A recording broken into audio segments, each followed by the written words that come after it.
Hello there, everyone. Art Burns here, wishing you well today. I hope that you had a great weekend. I hope Monday is treating you well, and I hope that you're treating you well on Monday.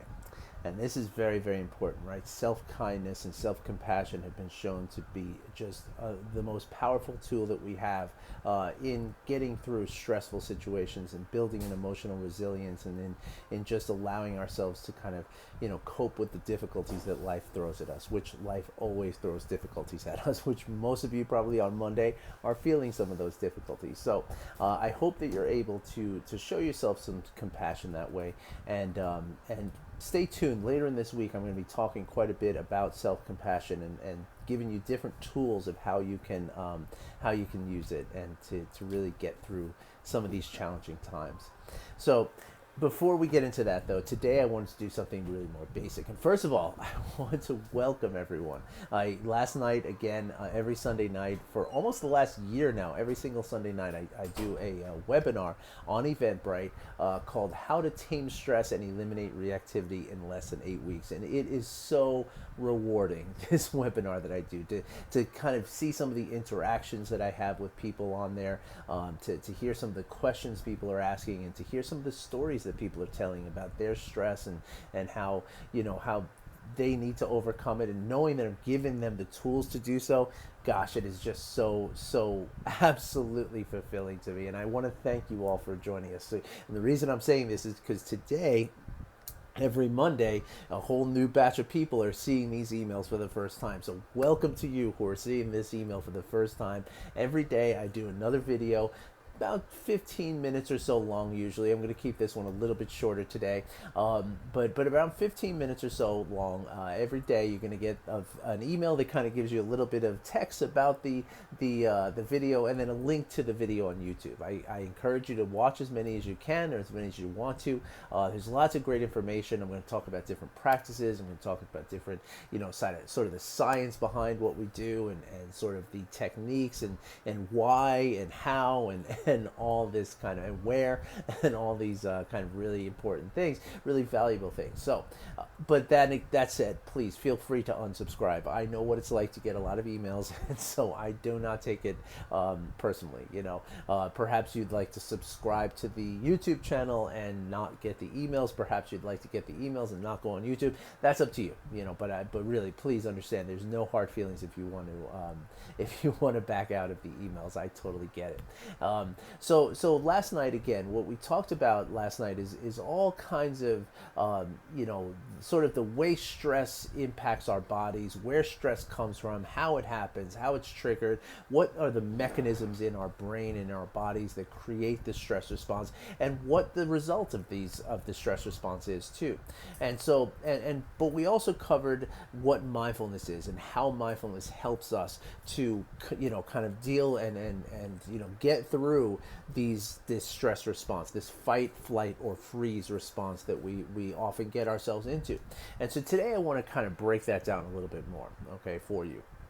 I wanted to talk about mindfulness in its very, very basic form, right? Because a lot of times, we kind of get into different definitions. And of course, we did a little meditation last night, a little mindfulness meditation last night, which everybody thought was really awesome. Everybody who chatted about it thought it was very awesome.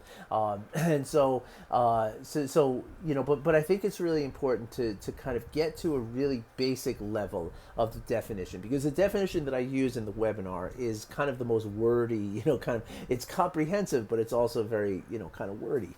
And so, that particular definition comes from Jon Kabat-Zinn, who Jon Kabat-Zinn is a very revered doctor, practitioner, and teacher of mindfulness. He is actually the person who started mindfulness-based stress reduction. He's the founder, the pioneer of this work, right, in the Western world.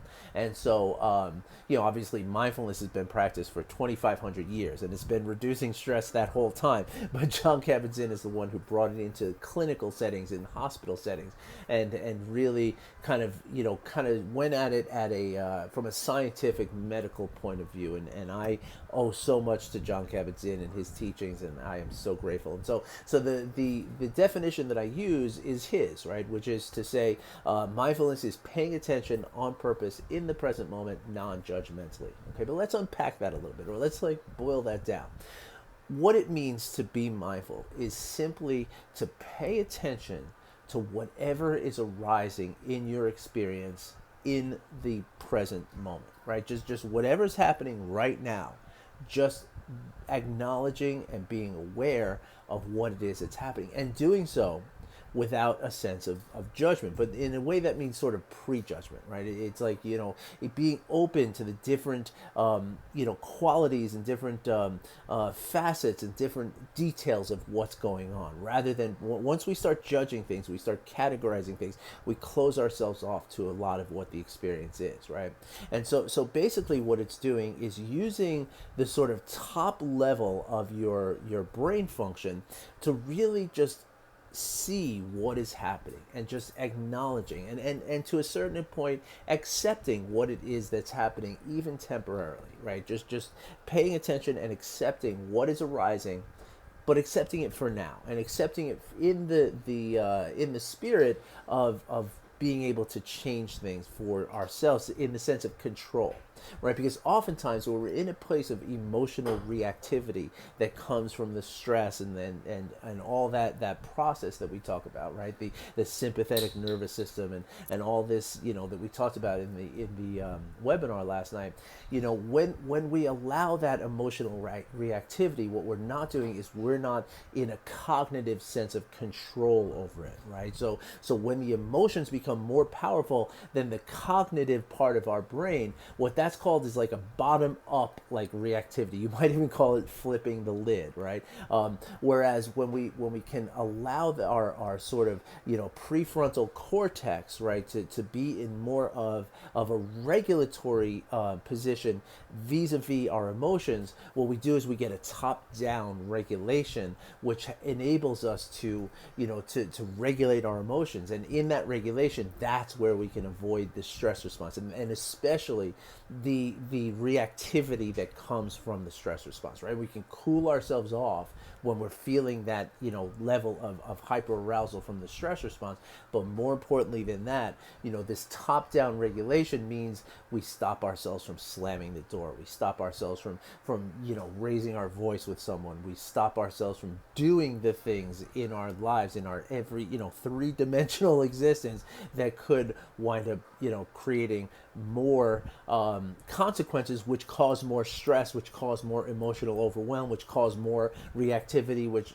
that's where it's like a dangerous road to go down, right? So what mindfulness does is it enables us to break that cycle, and we do that simply by employing that part of our brain that is the sort of thinking part of our brain, right? The part of our brain that says, like, okay, yeah, this thing I'm going through, it's uncomfortable, it's really horrible right now, but I've seen this before. I've been in this position before, and I don't need to react in a certain way. I know that I can take this moment to just sense into my body, calm myself down, and move about with my day without letting things get completely derailed and completely, as some people will call it, hijacked, right?